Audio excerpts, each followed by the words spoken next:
नमस्कार. रावित भावामध्ये आपल्या सर्वांचं स्वागत आहे. हा व्हिडिओ जो आहे ना थोडासा मोठा होणार आहे, पण शेवटपर्यंत बघा आणि खास करून युवा पिढीने हा व्हिडिओ बघण्यासारखा आहे. पहिला हा व्हिडिओ बघा, नंतर आपण बोलू.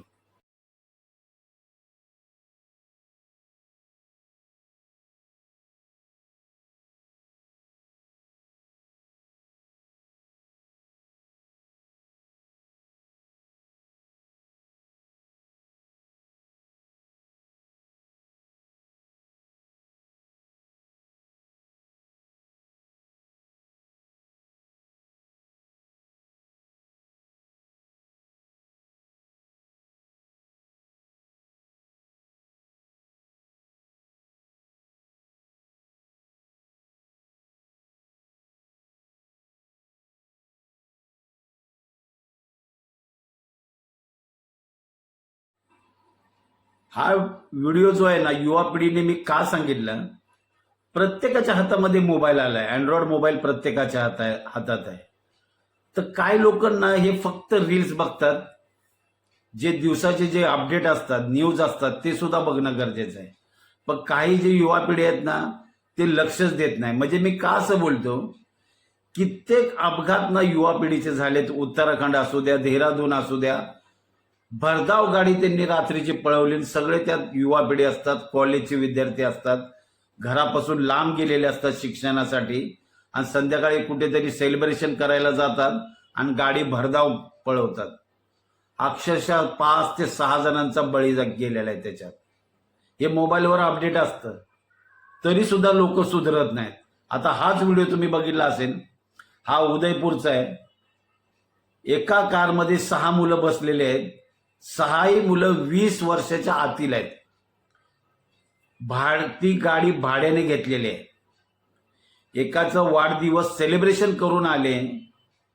गाडी त्यांची ताशी 120 ते 140 किलोमीटर प्रति तास धावत होती. हातामध्ये एका हातात सिगरेट, आणि तुम्ही बारकाईने जर बघितलं ना तर तिथे ब्लिंक होते लाईटी, म्हणजे ती सीट बेल्टची आहे.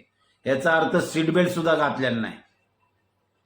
मी त्या व्हिडिओचा आवाज म्यूट केलेला आहे, कारण त्या आवाजामुळे माझ्या व्हिडिओला कॉपीराईट लागलं असतं. तर एक जण बोलतोय की हात हटा, म्हणजे त्याला बघायचा स्पीडोमीटर, गाडीचा वेग किती चाललाय.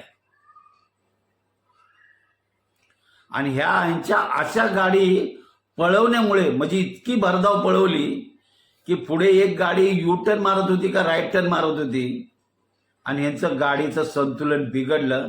आणि अक्षरशः ती गाडी गुजरातची होती, जी दुसरी गाडी होती त्याच्यावर जाऊन हे आदळली. त्याच्यामध्ये त्या गाडीतले 5 ते 6 लोक गंभीररित्या हॉस्पिटलमध्ये जखमी आहेत, आणि ह्या गाडीतले 4 मुलं ऑन द स्पॉटच त्यांची मृत्यू झाला. विचार करा, या वेगापायी फक्त. आणि सगळ्यांचे वय जे आहेत ना हे सगळं 20च्या आतमध्ये आहेत. 17, 18, 19, 20. आणि फक्त वेग. मी कायम व्हिडिओमध्ये सांगतो, तुमची गाडी 80-90च्या जर स्पीडला जर तुम्ही पळवली आणि मध्ये जर कोण आलं, कारण आपल्या इथे शिस्त नाही, गाडी कंट्रोलच होणार नाही तुमच्याकडून, कितीही प्रयत्न करा. त्यामुळं वेग मर्यादा पाळा, आणि अशा अपघातापासून तुम्ही नक्कीच त्याच्यातून काहीतरी बोध घेऊ शकता. पण लोकांना कळत नाही, युवा पिढीला कळत नाही. वेगापायी कित्येक लोकांचा बळी जायला लागला.